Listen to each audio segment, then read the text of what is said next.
So this is going to be a fun things hidden discussion because I'm going to be talking to someone who's an actual anthropologist and someone who has also studied economics. So he is versed in anthropology as well as the Austrian School of Economics. He's been on my radio show many times, but now he joins us on the Things Hidden podcast for those who don't watch the daily radio show, but only enjoy the Things Hidden series. You're going to be in for a real treat. This is Professor Mark Sunwall. How you doing? Well, I'm doing fine, and thanks for having me on in these troubled times, right? Yeah. Oh, let's see. The introduction, I'm not sure. It's a bit too flattering, perhaps, but How about Ohio? Is it good? Ohio gozaimasu, yeah. Ohio gozaimasu. Yeah. So at any rate, you're joining us from Japan, right? Yeah. This is my my home away from home, right? But we're glad to have you wherever you are. Your ideas are always interesting. I saw your recent newsletter you sent out on July 11th called "Did Kantianism Destroy Civilization?" And you go through a lot of different names here, and I want to do it as much justice as possible. But in the interest of brevity, we're going to have to kind of condense a lot of this. But I thought it was an interesting angle. You were basically suggesting that Kantianism, but its disciples then go take those ideas and kind of they get into anthropology, and then anthropology kind of gets us where we're at today.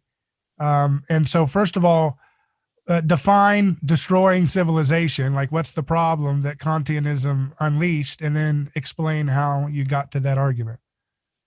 Well, I think anybody in the audience who doesn't understand what destruction of civilization is right now, maybe living under a rock. So I was kind of taking that as granted because, we're living in a time when basically we have a kind of transvaluation of values, right? A lot of things which, for most of human history were considered to be evil are now being validated, and things which were considered meritorious are considered,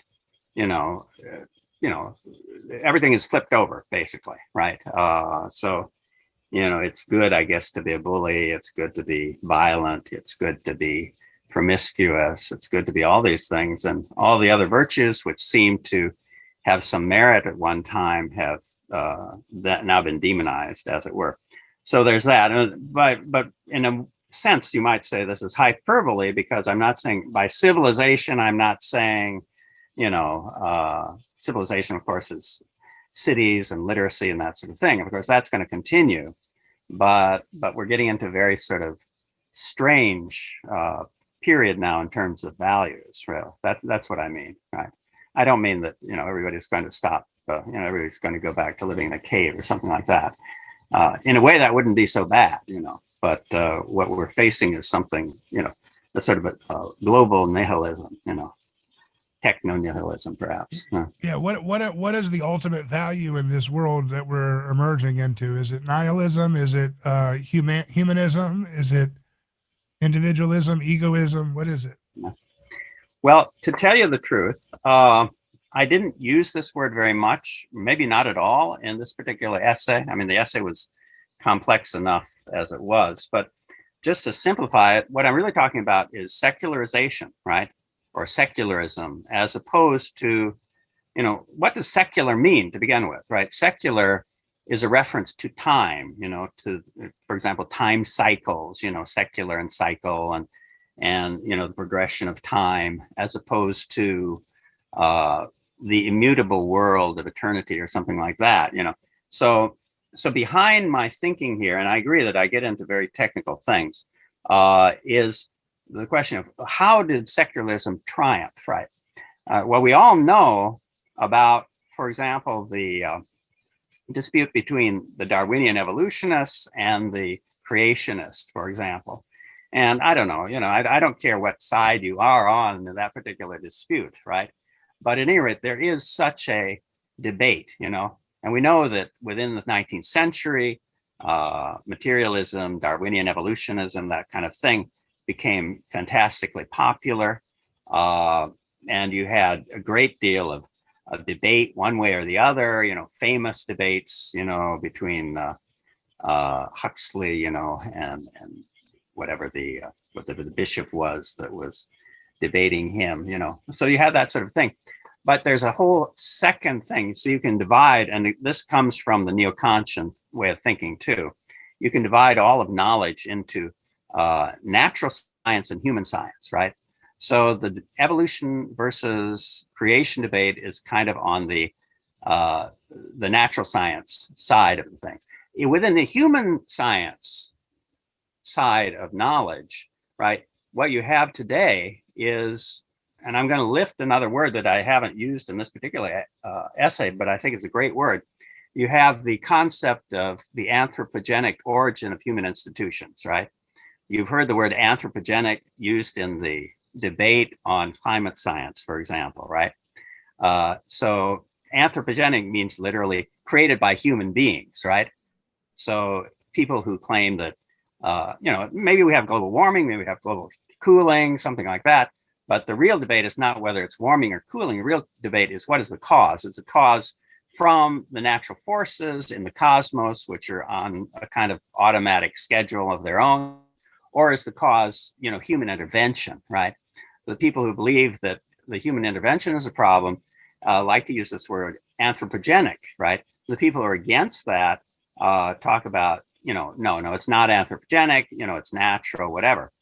So I'm just using that as an example because this is rather a useful word that I think would be applicable in this context as well. So what people decided after the Renaissance and the Enlightenment periods of Western history was that human institutions, right?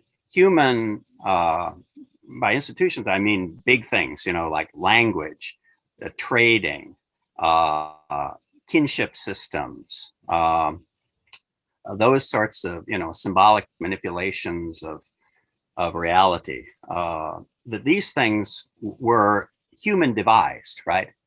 The only debate was whether they were devised heroically by some geniuses or something like that, or whether they were the outcome of a long period of experimentation, trial and error, and that sort of thing. But this was not the original way of thinking about the origin of human institutions, right? Throughout history, almost universally. I mean, you can always find exceptions because, you go to different countries, you're always going to find an exception here or there. But I would say almost universally, the origin of human institutions was ascribed to non-human factors, right? In other words, the deep culture. Now, I'm not saying that people can't arrange their institutions and their ways of life or make stylistic improvisations or something like that. But the deep culture was always ascribed to the benefits received from spirits of some sort, right?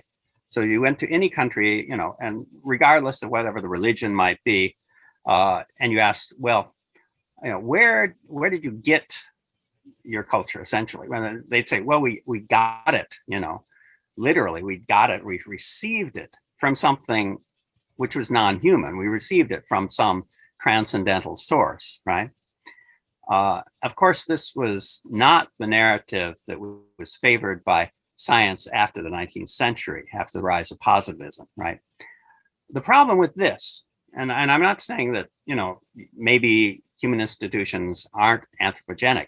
The problem with this was unlike the system, unlike the issue of evolution versus creation, there was never a debate between people who believed in the anthropogenic origin of human institutions and the possibility that the traditional explanations were correct, right? That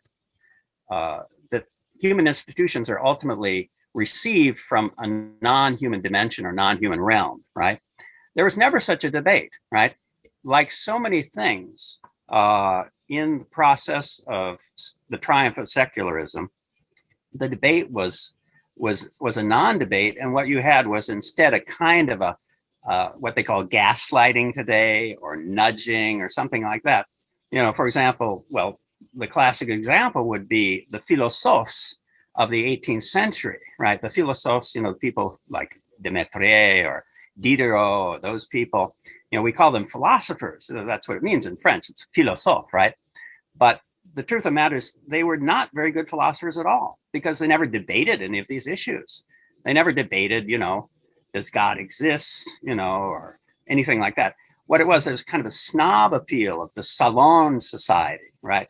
You had gradual shifting of the terms of conversation as it became socially unacceptable to believe in certain things and socially acceptable to believe in other kinds of things. So there was never actually an articulated, explicit debate in the Enlightenment. Should we have a secular society, or should we have a atheistic society, whatever you want, right? The same thing, continues throughout the 19th century, because when you get into this concept of the origin of human institutions, right? I'm not talking about the origin of human physiology. I mean, that's one thing, right?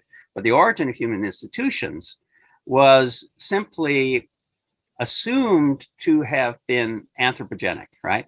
And as soon as that anthropogenic concept popularized itself, all further debate was foreclosed, right? So that's basically what you're getting there. And so I wanted to see, in terms of how this anthropogenic concept of the origin of institutions, which later was packaged and named the culture concept, right? How did that actually come about? In other words, what is the substance behind the culture concept? Where did anthropologists get this idea? And the idea is basically that the origin of institutions is like the writing of poetry, right? In other words, it's something that human beings do as a form of creativity, right? The creativity may have been the result of heroic figures who really were poets in a sense. For example, Solon, or the founding fathers of America, or whatever, this sort of idea of the contractual arrangement. Or in a more sophisticated sense, it might be the result of a long process of trial and error, right? I'm saying that those are basically the same position. It's just that one has shallow time and the other has deep time.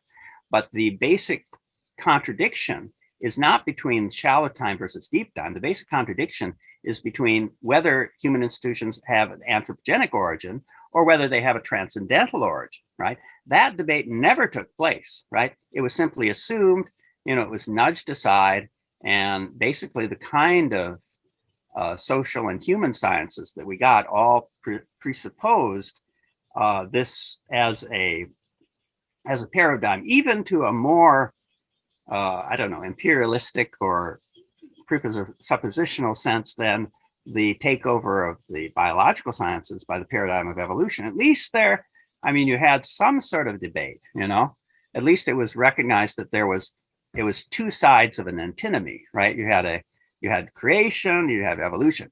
But in this case, what you have is this theory of anthropogenic institutions versus what? Versus nothing, right? There's just a blanking out of this whole idea of the transcendental origin of institutions, right?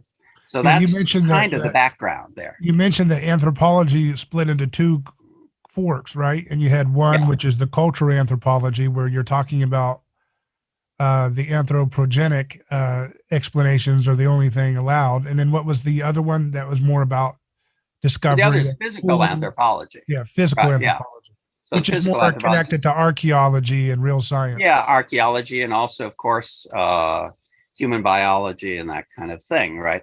So that's everybody knows what the debates were in that side, right? That's not up for issue. But has that cultural anthropology infected the other one too now, the physical anthropology? No, it's not a question of one infecting the other, right?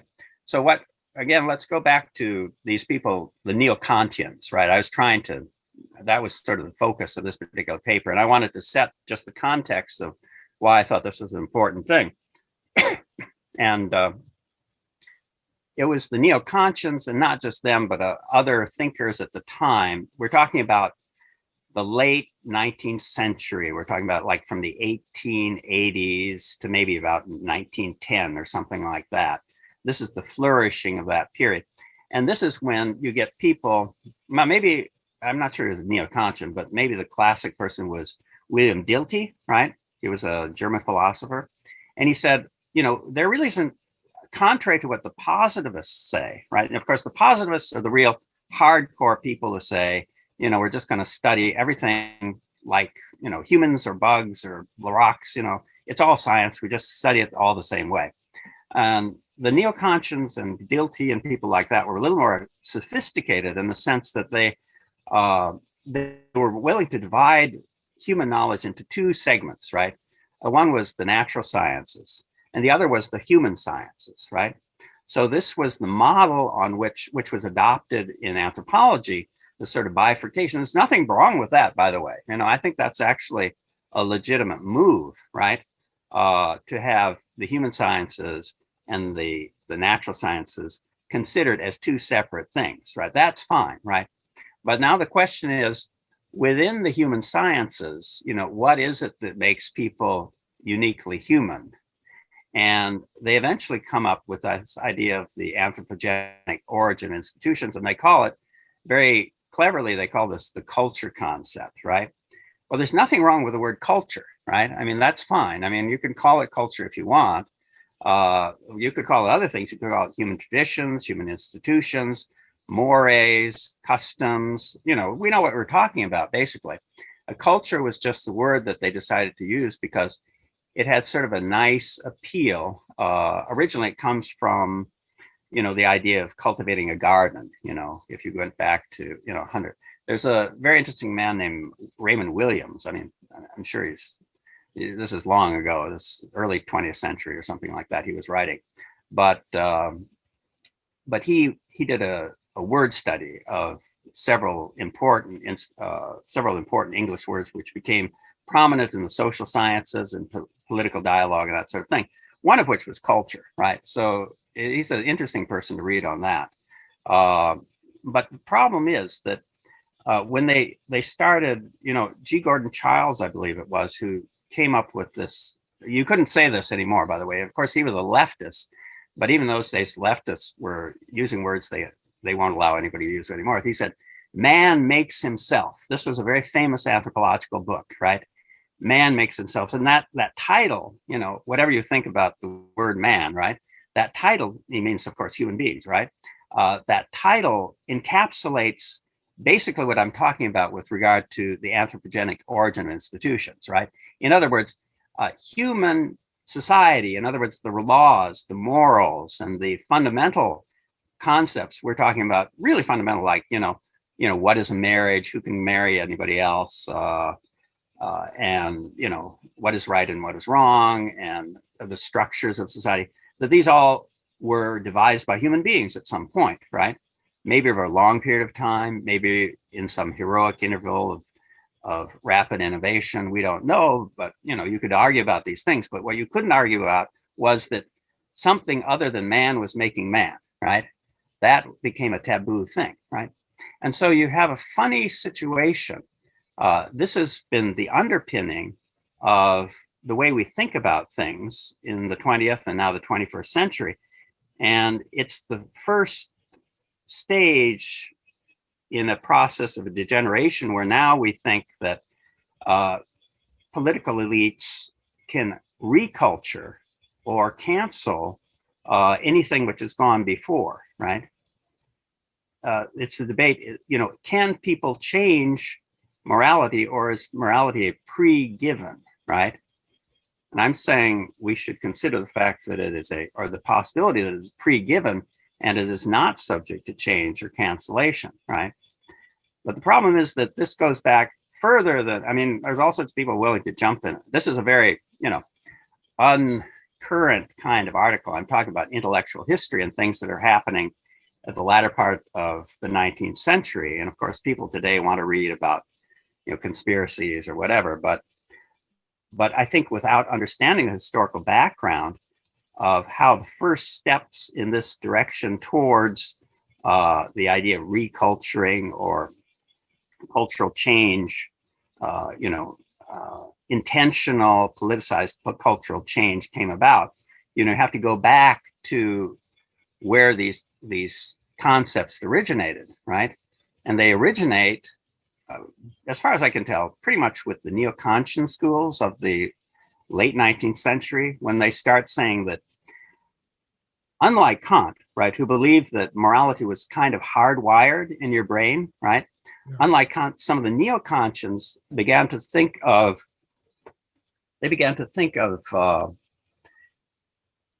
human institutions as being like poetry, right? Basically, right?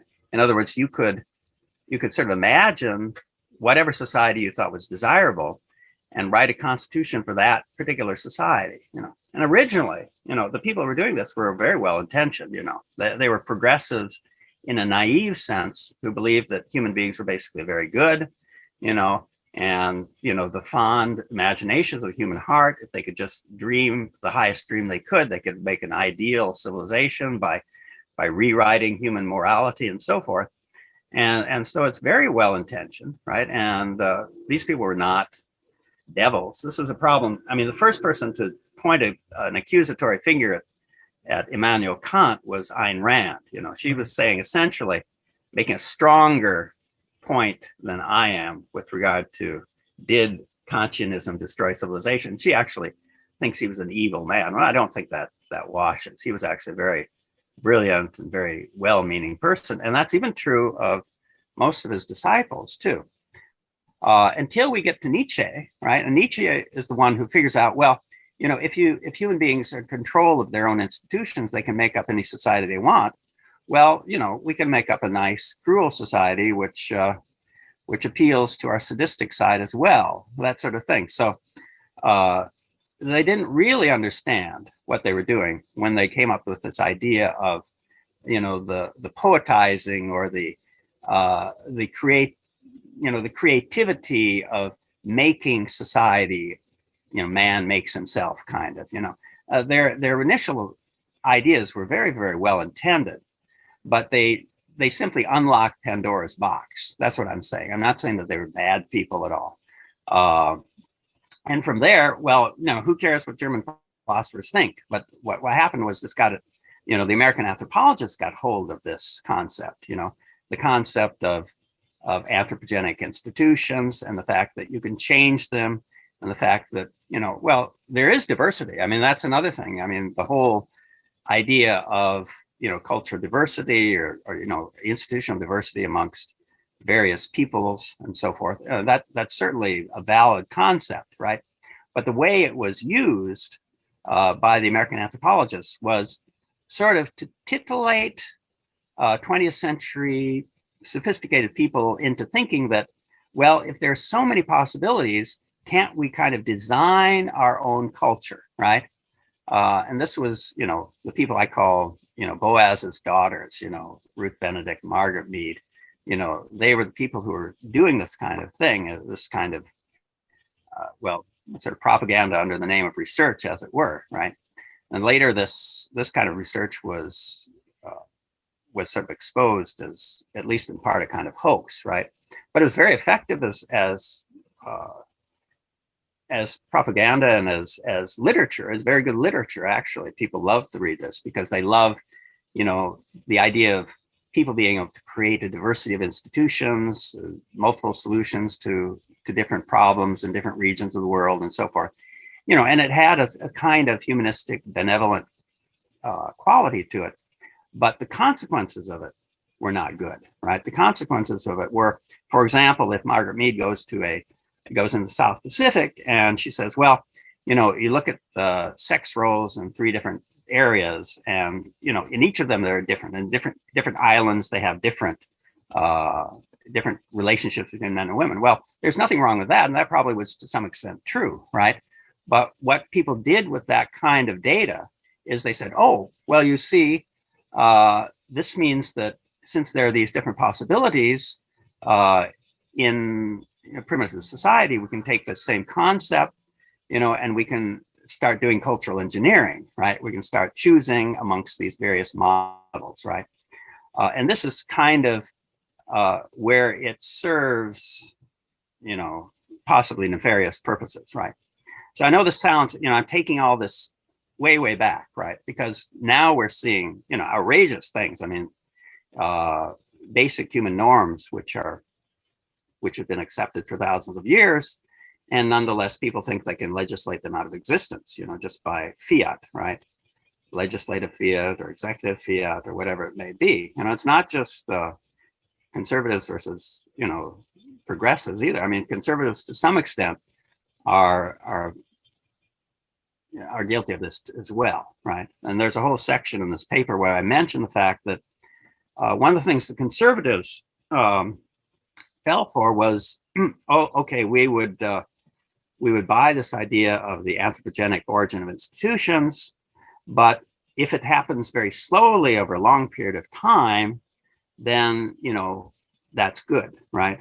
It happens, radically over, for example, during the French Revolution or something like that. Well, it's not so good, right? But that's really a tempest within a teapot, because what we're talking about is the basic concept of immutability as opposed to change, right?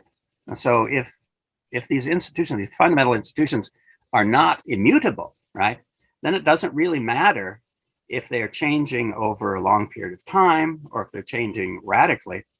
The principle is the same, right? Right. So I would be an advocate for immutable institutions, right? Which sounds a lot like Plato, and I do actually mention Plato there, and how at the beginning of the Laws, his Athenian interlocutor talks to the Cretan and he asks him, who was the person who developed your laws, or was it developed by a human being, or was it by the gods? And of course, or a god, right? And the Cretan says, of course, it was God, right? So this is the basic take that most people throughout history thought was quite reasonable. The idea that human institutions had a transcendental origin rather than just being the work of the human imagination, right? So, well, at any rate, I've talked quite a bit. And so how did that evolve into the social construct theory, and that's popular with today's critical theory academicians? And you've got, people in love with the, critical theorists, Herbert Marcuse. You've got the French postmodernists like,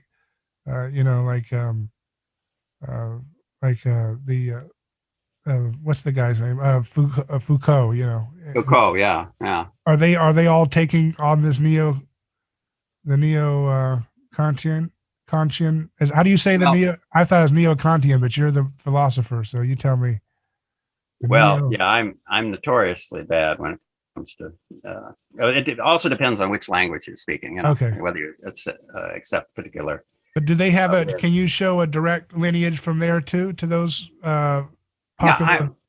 Yeah. The thing is that Marxism actually wasn't very popular in the 19th century. It was too radical for people. And there needed to be a bridge, right? People didn't suddenly just jump into the fire. Here they were, bourgeois people, and they say, oh well, let's turn the world upside down. No. Most people thought that Marx was kind of out on a limb, right? But what you did have was a general consensus that it was good that society could be changed in a positive direction, which is a nice idea, right? I mean, nobody would really dissent from that. And so what you got in the late 19th century is we got certain adaptations of socialism and progressive ideology, but they weren't, strictly speaking, based on Marx's idea. Most of them were based on some sort of neo-Kantian concept, right? Because they realized, this idea of class war and liquidation of the oppressing class, and then the new class takes over. There was something barbarous about there was something that smacked of violence and evil in that. But on the other hand, they generally were concerned with the plight of the working classes and so forth. So Kantianism as tradition is always wedded towards ethics. It's always had a strong ethical concern. The problem is, right? And so at any rate, just to finish that thought, the kind of socialist parties that you had, for example, in Bismarckian Germany or Austria-Hungary at the end of the 19th century were not necessarily hardcore Marxist socialists. They were Kantianized socialists. They were kind of trying to make a case for socialism on the basis of some sort of equitable thinking. It was something, sort of like Rawls later, in contemporary American dialogue. He was trying to be fair, and if you're trying to be totally fair, how do you? And you have a distributionist ethics. What do you do? Right. So that was the kind of socialism that became popularized in Europe, particularly Central Europe, in the late 19th century. And Marxism really didn't come in for a long, long time. So, because people were just not buying it. And later, however, you got people who really were intentionally Marxist, but realized that Marxism did not sell very well, trying to take over more and more of this sort of NeoConscience way of thinking, right? And again, what is NeoConscience? I mean, it's this whole idea of the importance of culture and aesthetics and that sort of thing. And that's where you get the Frankfurt School and all the various thinkers who associated with that, and Marcuse later. That's pretty well covered ground, right? I mean, the problem is that most people, when they think of, what are the origin of our present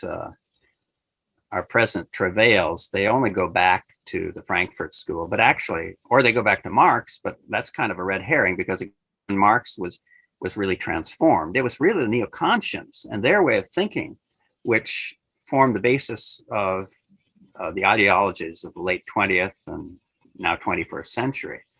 Did it have an impact on the French postmodern school too? Because they were kind of separate from the Frankfurt School, right? Now you're getting into areas. Yeah, I mean, I may be wearing a beret, but I don't know everything about that. Here's the thing. A lot of that is, you see that the French schools deliberately try to innovate, and they deliberately try to sort of cover their tracks and show that they're not indebted to anybody. A lot of them go back to Nietzsche, right? So Nietzsche is a very important thinker, right? There were French NeoConscience, in the strict sense of the word, right? But I don't think that's where this deconstructionism and postmodernism really comes from. It comes ultimately from Nietzsche, but as I explained in the paper, right, Nietzsche is kind of a doppelganger of Kantianism anyway, right?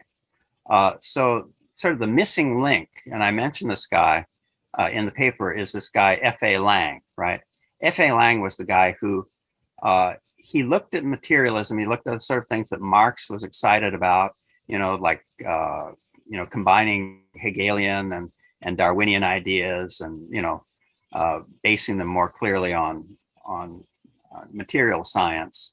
And he said, okay, that seems to work up to a certain point, but there's a sort of X factor. There's a kind of a free space which makes us able to have free will, and none of this really covers that, right? And so he said, he wasn't the originator of this phrase, but he was part of the back to Kant movement, right? So people were getting very comfortable with positivism and materialism and Darwinian evolution, and think, oh, well, everything's just going to, go in a sort of mechanical way towards the future, right? Without, automatically in a sort of predestined way. But then obviously, that left out the human factor, right? And so reflective thinkers said, no, wait a minute, we have to get back to understanding that there's a human dimension alongside of the material dimension. And probably the most interesting of these people was this F.A. Lang, right? F.A. Lang came up with the idea that we have to have this sort of space, which in Kant's critiques was, in the critique of practical reason, was covered by the categorical imperative, right? So Kant has an epistemology where he deals with how do we relate to the, phenomenal world and so forth. And then he has a critique of practical reason where he says, what is our human essence? Where do we get our morality from? Which cannot come from this other stuff. It can't come from investigation of the material world, because there's a difference between facts and values, right? So, so this is kind of a space, a uniquely human space, which in the original Kantianism is filled up by the categorical imperative and also the imperative to believe in God and the immortality of the soul and that kind of thing. But what F.A. Lang does, instead of filling it up with the context or the content of Kant's original ideas, right? He makes it into a free space, right? So it becomes a kind of a tabula rasa, right? So he says, actually, there is no categorical imperative. You know, human beings can pretty much think anything they want about morality, and they can make up their own morality, right? But he wasn't saying the same way that Nietzsche was thinking, because he still, in a subconscious sense, was thinking in terms of the fundamental basis of Christian civilization. You know, he's thinking, you know, we can make up our own morality, but of course, what we want to have is people be kinder towards each other and more equitable and that sort of thing, right? And then you had another very major, much more major than Lang, you know, Cohen, right? Again, Herman Cohen, right? The Old Testament, right? Moses. What? He integrated some of the stories of Moses, right? Yeah, exactly. Well, I mean, his idea was a rational religion based on the sources of Judaism, right? That was his name of his book, and that, I think that tells you, like, just with the title there. So again, it was very well intentioned, right? Because it's all, you know, people who believed, you know, well, since people are free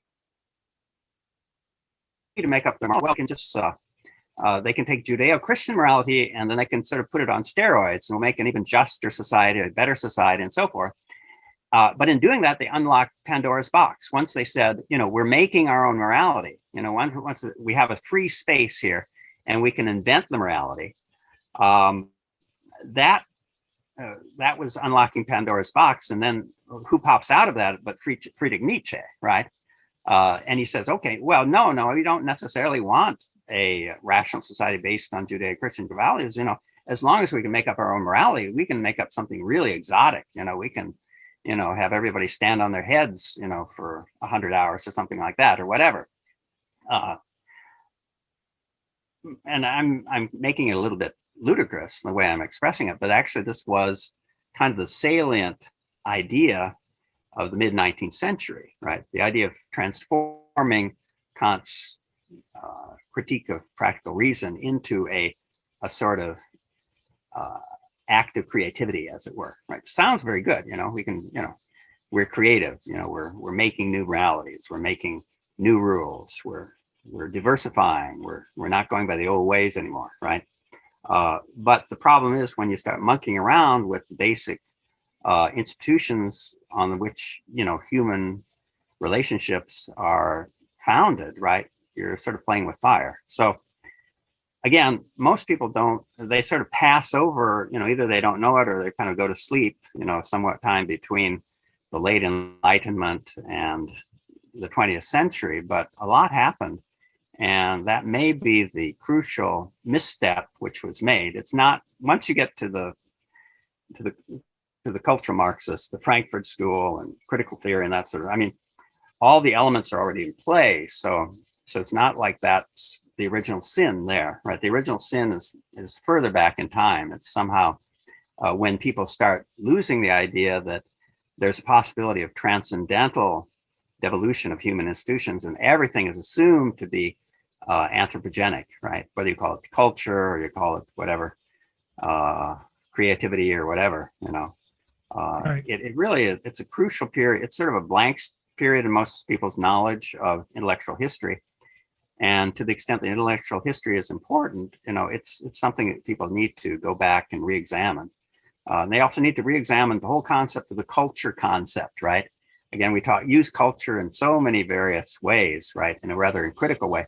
But we're tending, even though there's nothing at all wrongheaded or offensive about the denotative meaning of culture, because if you look at the dictionary definition of culture, it usually will be the way, you know, in which human institutions and customs are transferred for one generation to another through oral teaching or something like that. I mean, that's perfectly unobjectionable. But when you get a kind of package deal where the culture concept is implicit in everyday thinking of all modern people. The baggage behind that is this concept of anthropogenic institutional development, as it were, right? So that's sort of lurking behind the seemingly innocent word culture, right? But it's packaged in there, and everybody sort of, once they start using the word in certain ways, whether they ever thought about whether human institutions were anthropogenic or transcendental in origin, they somehow just subconsciously adopt this idea of anthropogenic origin, right? So you've made a very good overview case for your argument. And as I read it, I know it wasn't in the scope of your article, but it felt like it was screaming out for a little bit of Renee Girard to interject into this history. Could you, I like to leave a little bit of a positive note. So we have looked at where things went wrong. Do you see Renee Girard as a helpful anthropologist in helping steer the ship back to the right direction? Well, Renee Girard, yeah, it's sort of funny because I think this particular article that we were just talking about was more almost in the well, I don't want to go there, but at any rate, yeah, I didn't really touch on strictly speaking Girardian notions here. To the extent that Girard was bringing up the concept of scapegoating for consideration and criticism, then I think that is very, very positive. People will read Girard, if people will take it to heart, and if people will understand that this scapegoating mechanism is very, potentially very dangerous sort of thing, which is endemic to human institutions, then I think that will have a positive effect because we certainly see a lot of scapegoating now. We've seen scapegoating in the past, and it's always, it changes from one group to another. Of course, during the Third Reich, it was the Jews who were the scapegoats, and then it became, flips over to different groups, who are maybe even antagonistic to the previously scapegoat groups, and then it was the Muslims who are bad and so forth. And now it's, the American conservatives who are the scapegoats. So it's always sort of, migrating from one time to another. So yeah, knowing and acknowledging that the scapegoat mechanism is a very lethal way of organizing society, certainly can have some effect. I certainly hope that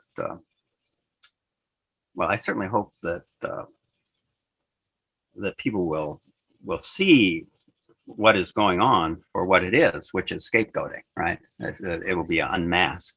Well, actually, I was going to say, really, this particular article is almost, and what I've been talking about is almost more in the tradition of René Guénon than Renee Girard, right?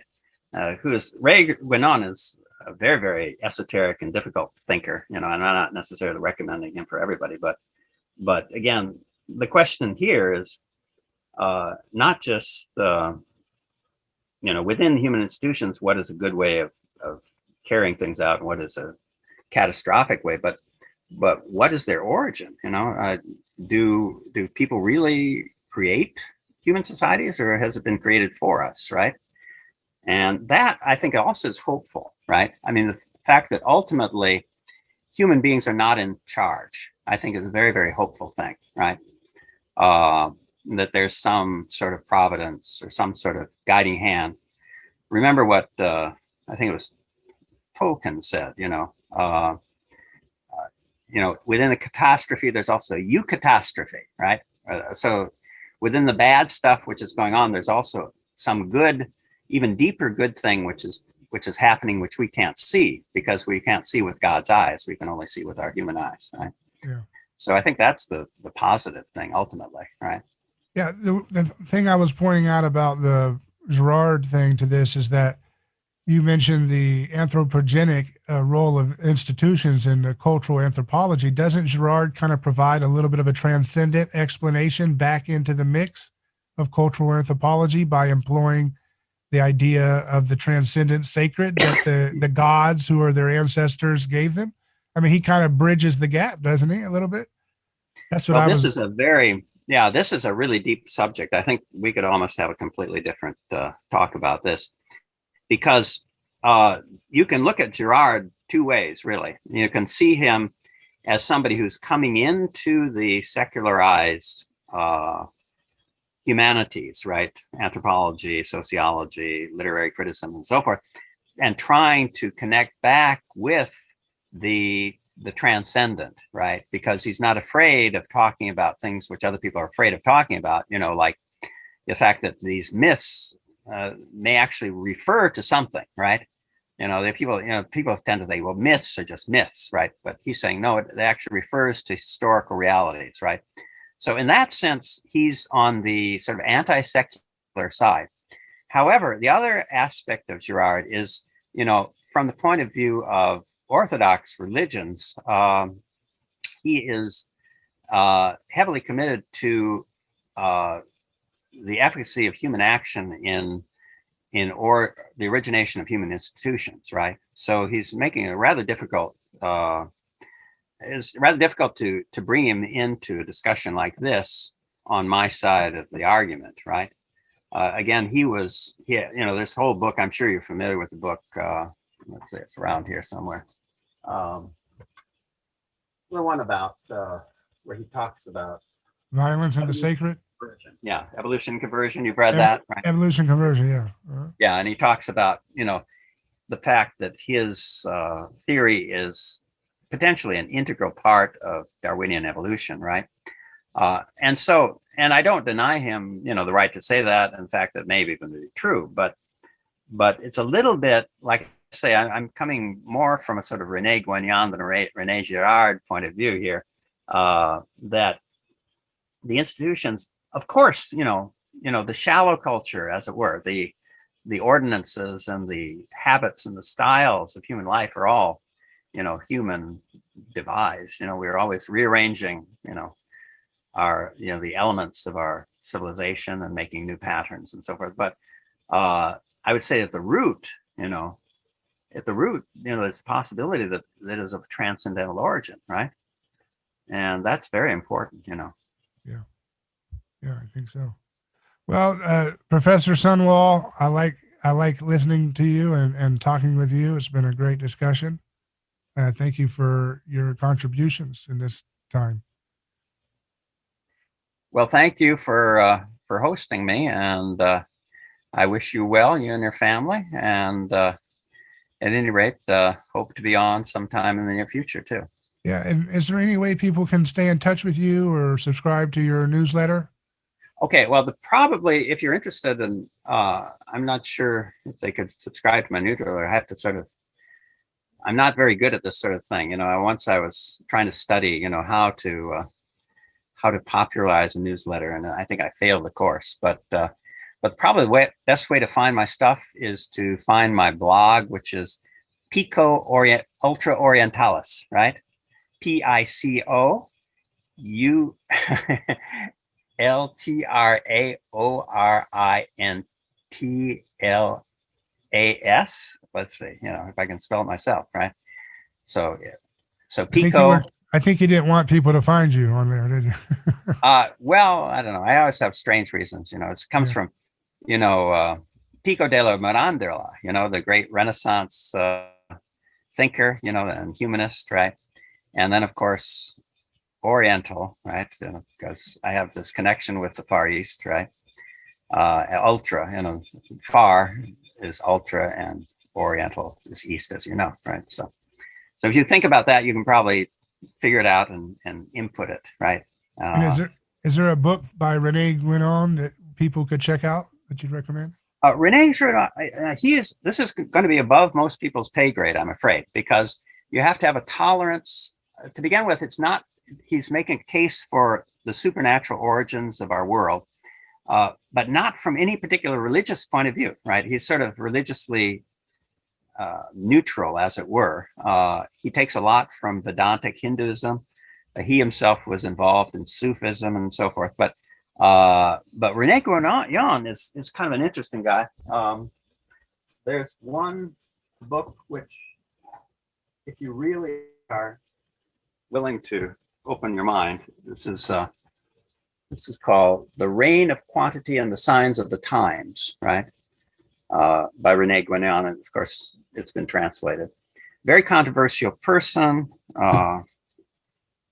and there's all sorts of people who, are quite willing to scape him, goat him, or slander him because, of course, he was kind of an outsider. He was a European conservative who didn't get along with Europe very much, so he left and he lived in Egypt for the rest of his life, among the Sufis. Yeah. Well, again, Mark Sunwall, really appreciate your discussion. It's given us a lot to think about. Okay, well, thank you so much. You're always too complimentary, and best luck and God bless. Thank you.